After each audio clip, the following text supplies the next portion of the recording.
afternoon. I'm not sure if your parents out there, but I've had a real up and down time with my kids over the last 20 months. The emotions have gone up and down, and it's really varied. And for many parts of Australia, we're coming out of the current restrictions and opening up. So I thought it'd be great today to have a friend of mine, an amazing psychologist, Jennifer Waddell, to join us to share her insights around supporting kids, because she's an amazing communicator and supporter of kids, and is going to give you a whole lot of practical tips. So really excited about having Jennifer on the show today. Welcome, Jennifer. Thank you, Maureen. It's nice to be here. Now, I'm going to throw this on you, because I often just start the show by saying, to share, so people can get to know you a bit better, to share something quirky or interesting or something different about you that we might not know, or I can know, but that you might like to share. Gee, okay. Bit of a challenge. Well, I come from a family of 7 children, and I have 2 children of my own, and I've been living in lockdown just like everyone else and working from home. But in terms of quirky things about me, I'm not a very tidy person. Maureen, you'll be shocked by that. And particularly in lockdown, I've found the domestic challenges significant. So that's why the camera isn't looking into the room. Thanks, Jennifer. I love your candidness. I'm sure we're going to have a really great chat today. So as we've both just mentioned, we are coming out of lockdown soon. But can you just share a little bit about what kids might be going through? Okay, yes.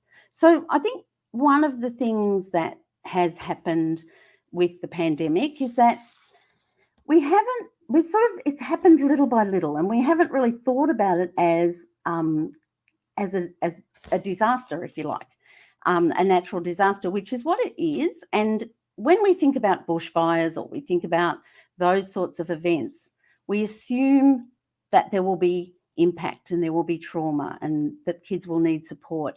And I think with the pandemic, there's even sometimes adults struggle to see why it's having such a big effect on them, and what is it that's so different, and why am I so tired, and why is everything so hard? So I think part of it is actually just being aware that every time things change, there's an adjustment to be made, and every adjustment brings a certain level of stress with it. And even if, as we're going back to things, it seems as though those are positive things, and they still carry an element of stress with them because it's change. And I think for kids, things like working from home, so much of schooling is actually about social interaction. And actually that's true for adults too. We miss all the casual chats, by the coffee machine and all those sorts of things. But for kids, even more, it's what makes going to school worthwhile, that they get to play with their friends. I mean, most kids don't even think about the fact that it's for any other purpose. So I think there's a lot of stress and a lot of anxiety, and a lot of, perhaps kids might not be behaving very well, and parents might not understand why that is. Some kids are very down, others are just frustrated and angry. There's a range of different things, I think, that people will see. Yeah. So that's quite an interesting insight, that that there needs to be an adjustment with each change, and it sounds like support with each change. So what sort of practical things can you do to support your children, both in lockdown now and coming out? Okay, so I think one of the things that is really important is to promote connections, because I think that as I've just said, all our incidental connections are not there anymore, and we all have our formal connections. They have their lessons at school, and you have your your work meetings online and those things. But I think that it's actually connection with ourselves as well, because I know my children are frustrated when I'm busy, in a meeting and they can't talk to me. And it can be you can sort of assume because we're all at home and we're all together, we're connecting, but sometimes we're not. Perhaps, you know, we're all in the same room on 3 different devices, or perhaps we're watching TV together. So I think that making sure that we have some actual positive interaction with our kids every day is important, because that's where they'll talk to us, you know, and making sure that we plan some things, even if we're not going anywhere, but that at a certain time we're going to play together, or, you know, that we're going to go to the park. Getting outside is really important and is just a really fundamental strategy that everybody needs.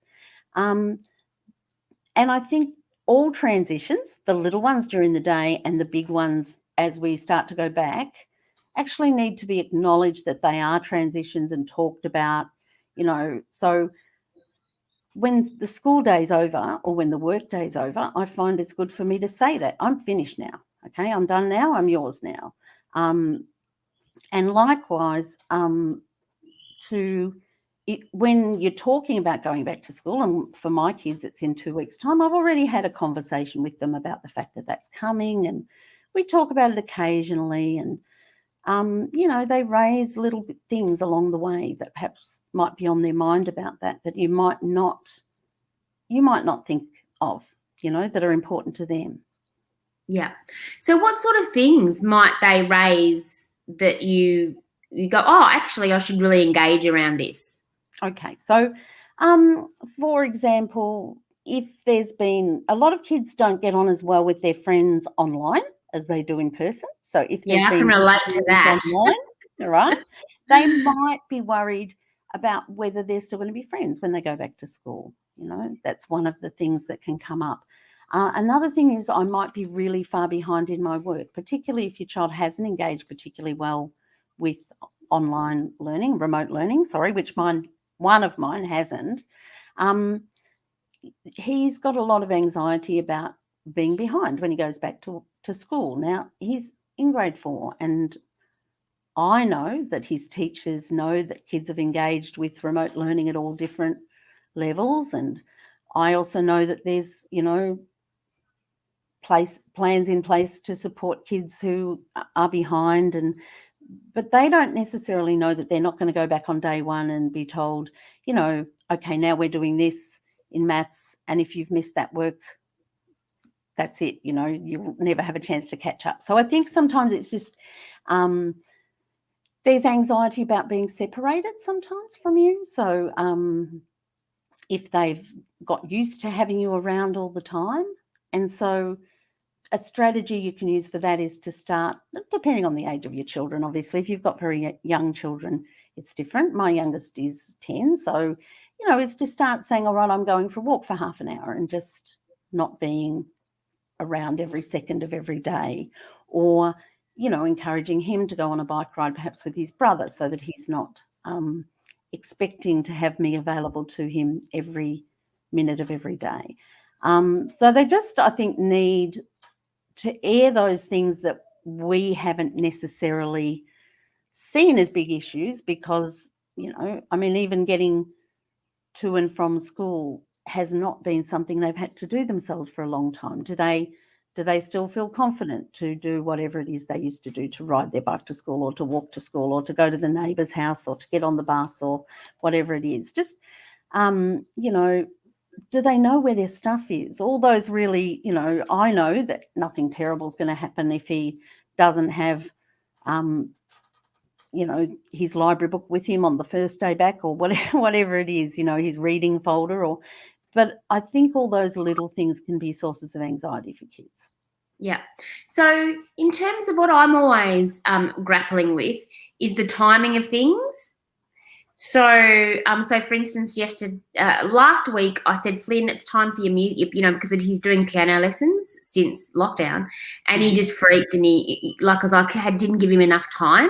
So yesterday I said, Flynn, in the morning you've got the music lesson, and even though he was a little bit anxious about it, he was more at peace with it when it came. Mm-hmm. So when should you start having these conversations with kids potentially about, you know, how they're going to get to school on the first day, their friends? So what about the timing? So I think it's knowing your own child, but it's also going at the pace actually that they set. So I wouldn't start to talk about any of those things, but I would start to talk about the fact that going back to school is coming. It's tricky. I know where we are. At first, I was hesitant to talk about what the plan is because, we know it can change. But on the other hand, I think it helps them to have some awareness of what's happening. So really, I've said in a couple of weeks, you're going back to school a couple of days a week. And that's really all I've said about it. But then just more open questions about, what do you think? How do you feel about that? Are you looking forward to it? And then, one of my sons might say, no, I'm not looking forward to it. I hate school. And then, to that I'll say, oh, that's funny that you say that because you seem to have really missed seeing your friends at school lately, So without telling them, assuming there's any anxiety, I guess, about any particular thing, you're just opening up a discussion. So he might say, oh, yeah, that's right, I'd love to see my friends. And he might say, oh, I don't know if I want to, go back because maybe my friends are angry with me. Yeah, but it sounds like by having those open questions followed by a past observation, it helps them see the positive side of going back, for instance. That's right. And you don't want to get into a debate about it. I mean, nobody likes it when they express an anxiety or a fear and somebody tells them that they don't need to worry about that and that's silly. So I guess, if he says he doesn't want to go back to school and I say, oh, I'm a little bit surprised that you feel like that because I thought you'd be keen to see your friends. And he says, no, I hate school. I don't want to go back. It doesn't necessarily help for me to then try and convince him. Yeah. I'm better off just to hear what he's saying that day. No, okay, yeah, it sounds like you don't feel so keen on it. Never mind. Well, it's coming up and it's something we'll have to deal with, but, we've got time. And then just move on. But you've kind of left the door open and you might mention it in a different way another time. Oh, I better see if your school uniform still fits you. I wonder, let's get it out and have a look at it because you'll need your summer uniform now. So you're just creating opportunities to have conversations about it. Yeah. The other thing I sometimes do, and it depends on your child, but one of my children does get quite down and he doesn't always know what it is. So he'll say, I feel, I'm feeling bad or whatever. So again, it's a fine line. You don't want to tell children what they're feeling bad about, but I tend to ask increasingly sort of specific questions. So I'll start with, have you got any worries? Can you think of anything that you could be worried about? And then if he can't generate anything there, I might say, do you think you're worried about going back to school? And if he says no, he says no, but at least then the thoughts plain, he can think about that. Sometimes I might say, because I know sometimes this has been the case, are you worried, about someone getting sick because of the pandemic? That's an anxiety, So I might just ask those questions, but I don't labour them, but it's just little things. You're sowing little seeds of things that they can think about what might be bothering them. And then I just move on to the general things that we do that help us feel better when we're not feeling great. Okay, so we don't need to know why. You don't always know why you feel a certain way, but what might help? Do you, what usually cheers you up when you feel like this? With us, I'm very big on getting the boys out of the house because I find that getting out and, because they're not always great at verbalizing things, because just, there's evidence. It's not just an impression. Getting out in the fresh air and connecting with nature is good for your health and your mental health. So, we're fortunate to have a good park near us. If I say to them, go for a walk, they won't go. They need to be taken somewhere, but then they will enjoy it. So during our very long lockdown last year, I kind of made it a rule that I took them out every day somewhere. Even when it was freezing cold in the dead of winter, unless it was literally pouring rain the whole time, we'd go out at least for half an hour into the fresh air. Yeah. So, it's what's coming up for me is that a lot of this is not a quick fix or one conversation. No. So it comes back to that creating connections, making sure there's opportunities to have conversations, you know, and I just think it's really easy at the moment when we're doing everything at home to feel like we're still connecting in the way we used to. But actually, when we weren't doing everything at home, our kids came home at the end of the day and we often talked to them about what they did during the day or about what we did during the day. And you can feel like you don't, well, those conversations can just fall by the wayside. I had I went to a seminar with Professor Rob Gordon, who's a, expert on sort of disaster recovery. And he was saying that after bushfires, sometimes, perhaps a family had a routine of they put their kids to bed and then the parents had a drink together in the evening. Then they've lived in a caravan for 2 years. When they go back to their former life, they forget that they used to have that routine of connecting in the evenings. And so, I think we've lost some things during this time, some conversations we'd normally have, some time we'd spend with our kids. Not everyone. I mean, some people might be fantastic about that, but I think in particular, if you're working full time and they're doing their stuff full time, it's very easy for people to just switch from their, school device use to their fun device use, or, but it can even be just planning to watch a movie together sometimes, rather than just, the kids are watching TV and I'm in another room reading a book, So we watched Free Guy the other day and both of my kids loved it. They're 10 and 13. And it gave us, we had a chat about it afterwards. So that was a positive experience. But then it also creates a space where we're all together and we're all feeling good, where then we might just move on to chatting about something else. Yeah. I think we've really, I've tried to do that. And our big one is on Fridays we get takeaway food and they all get in the car together and we go through the drive-through, 2 different drive-thrus to get their food. And then we sit in the driveway and eat our food and talk. Because what we've missed out on is the commute, the chats during our commutes. Yes. You talk a lot in the car with kids. You do. Yes. And also another thing that my kids love, is to go, we go to the airport and sit in the car, like in a car park at the airport and watch the planes go over. And while they're doing that, there's a, little van there where you can get something to eat. It's just an opportunity because the planes only go over every 10 minutes. The rest of the time we're just there, talking to each other, which doesn't happen all the time anymore. So I guess I just want to come back a little bit more into what you were saying about planning and timing of things. I think that you've got to, some things are planned and some things are just incidental. So sometimes the kids have an argument and one of them seems very upset, quite disproportionate to what you would expect. And I might just choose that moment once I recover from my own frustration, which of course is another part of it, that we've got our own stuff going on. But I might then choose that, or not right in that moment, but a little bit later to say, you're really, really angry at the moment. And I don't really think it's about somebody leaving the lid off the Nutella. So, do you know what's going on there? Is there something you can put your finger on, or is it just that we need to,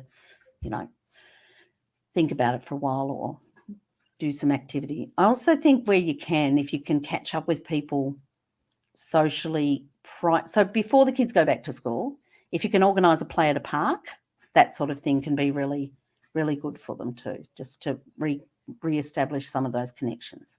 Yeah. So do you think there's been quite a high incidence of kids not reacting, which seems to adults to be an overreaction? I do actually. Well, I see it in my own kids and I figure, well, they've got me and I'm supposed to know, a little bit more about these things. I think I think there's really strong emotions around, and it's a difficult, because if your house is burned down, you know what to cry about, you know what you've lost. In this situation, there's actually dozens and dozens of tiny little losses that kids have had. They've lost birthday celebrations, and they've lost catch-ups with friends, and they've lost, the school camp or the school play, or a whole range of different things that are part of their life. And it's the same for adults too. But they don't always express their frustration about each of those little things along the way, or if they do, it's at a rational kind of a level. So they might have a chat with us about, the fact that they're really annoyed that they can't go back, that they can't, sport, they can't play sport anymore or whatever. But then they're sad about it, and that doesn't necessarily get addressed. And all these cumulative little, disappointments, sometimes something tiny might trigger off. Some kids get very angry, some get very sad. I've heard a lot from parents about kids, they are overreacting to the trigger incident, but in fact, I think it's really it's a reaction to the situation, to the things they've lost, and to the kind of powerlessness, if you like, because actually we all feel a bit powerless. But again, we can sort of reason about it. But to kids, this is something, they're angry. My youngest used to complain about politicians in particular and say it was their fault at one stage. And I kind of had to explain that, there's reasons why people are making these decisions. But yeah, I think there's a lot of unexpressed sadness and anger. And sometimes when children are really sad, and I had this the other day, and my son said things that were distressing to me. And not about me, but about how he was feeling. I wanted just to fix it. I wanted to make him feel better. But I couldn't. And I needed to say to him, I know that you feel that way, and it is really sad, and I'm sorry that I can't fix it for you. I'm sorry I can't help. And just sort of comfort him and let him have his cry and let him be sad. Because again, our instinct is to say, it's okay, you'll feel better soon, you're going back to school, everything's going to be all right. And that actually is about making me feel better about the fact that I'm so sad to see him like that. Yeah, because there is a tendency, and I find this too, because I've got a sensitive one as well, sensitive son, these beautiful boys, who I get frustrated because of the sadness. And I'm like, and I want to play the privilege card. Don't you understand? Like my mother did with me. There's starving. You've got that. You've got so much. Yeah. And so what I'm hearing is just to let them, just cuddle them and support them, and work through your own emotions around it as well. Yeah, and I think that you can then you can switch to, looking at things in a more positive way once they've had a chance to actually vent that sadness. But it's not going to go anywhere. You can shut it down, but that feeling's still there. So it's better if they get to express it. And then you might say, it's been really tough, but is there anything good? Can you think of anything good that's happened today? Or can you think of, one sort of, a friend of mine has this thing she does with her kids that I really like, where she asks them to think of two roses and a thorn, So she says, probably not when they're in the middle of distress, but just as a general principle, rather than tell me about your day, she says, give me two roses and a thorn. And they tell her, a couple of positive things that have happened and one thing that they didn't like. So that you're teaching that there is a balance between those things, that you don't ignore either side. So I guess after that, upset and everyone being very sad, it's just kind of gently starting to say, okay, so, can we think of anything good that might have happened today, or anything that we can do that might make tomorrow better? Something, can we watch a movie together, or do you want to go to the park, or can we have something positive come out of, come out of this. So what impact does it have if, because it's a tendency of a lot of people to consistently shut down emotions, to try and to say, yeah, look, it's all right, they're there, or some form of get over it. Yeah. So I think the effect it has ultimately is that your kids don't come to you about those things. And whilst that might be more comfortable, it doesn't make the problems go away. Probably yourself that if you've got somebody who, whenever you talk to them about, say, something that you're stressed about, they say, don't worry about it. It's fine. That's all right. That won't happen.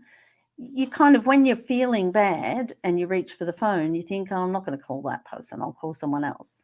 And likewise, kids will learn that it makes us uncomfortable, and they'll stop coming to us with those things. I saw a really good meme once that said, you need to listen to your children about the little things, or later in life they won't come to you about the big things, because to them they're all big things. And I'm paraphrasing, it was something like that. But basically it's, even if what they're upset about is that, they've, I don't know.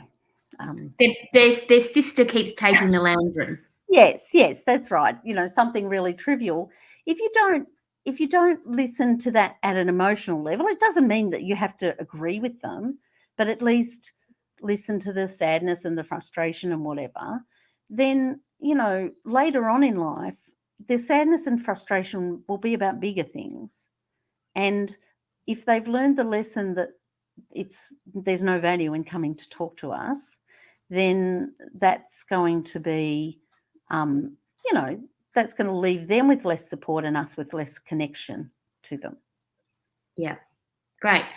And what sort of you've touched on a few around going back to school, but I think we all think it's going to be this, fairy tale, we're all back, and I just don't think it is.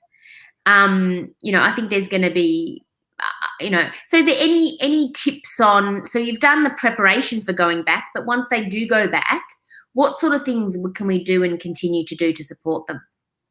Well, I think, again, maybe it's like I was saying, it's going back, remembering to go back to having those conversations about how things were. And, the 2 roses and a thorn can be a useful strategy, because 9 out of 10 parents, I'm making up numbers, I'm not saying that, but most parents will say that if I say to my child, how was school today? They'll say fine or boring. They'll give you a one-word answer. So one of the things is finding ways to continue to have conversations. Another thing that I've found is to, rather than asking how was school today, which is a very general question, is to know perhaps what specialists they've got. My kids are more likely to talk, and to say, what did you do in PE today? What game did you play? Or what are you making in art at the moment? Or whatever their interest is, but trying to ask about school at a more sort of, it's still an open question. It can't really invite a yes, no answer, but it's giving you the beginnings of a conversation. And, sometimes what they'll say is not very much. But then sometimes later in the day, I find, because I've asked that question, my kids will come to me and say, you know how you said that? So sometimes I'll ask not how are you getting on with your friends, because that's too hard of a question, but who did you play with today? Yeah, those sort of things. Yeah, so it sounds like they're open, but they're detailed. Yeah, well, they're specific, so that you can't just skip the, you can't just answer them with one word. They require some sort of, because I've just found how was school today is too open. I just noticed somebody commented. Yeah, Tatiana. Thanks, Tatiana. She's one of our feelings at bedtime. Yeah. So, time's nearly up. Jennifer, I can talk to you about this all day. But what's one comment about did you agree with Tatiana's Yes, take I on? think they do that. And sometimes you feel like they're procrastinating and trying to keep you up, stay up later. But I like to allow it, but set a bit of a limit on it. So I'll say we can have a talk, but we at 9:30 or 8:30 or whatever the official deadline is, you need to be in bed. So if you want to have a talk, come and have a talk with me, now, or Yeah. yeah. So try and build in the opportunity to do it. And look, occasionally I do push bed. I go, all right, bedtime can wait because this is really important. And let's face it, they can get up later at the moment because they don't have to get dressed for school. But, if it's every night, then I'll try and put a little structure around it. Yeah. Okay, beautiful. Thanks for that. Thank you for your words of wisdom. I'm sure you supported a lot of people out there just to spark ideas, because I think we're all, we're going through really interesting times. So thanks so much for being my guest today. Thank you, Maureen. It's been lovely. Okay, thanks. So if you'd like to see more interviews with amazing business owners sharing extraordinary insights, click subscribe, then click the bell button, then click all, and we'll notify you.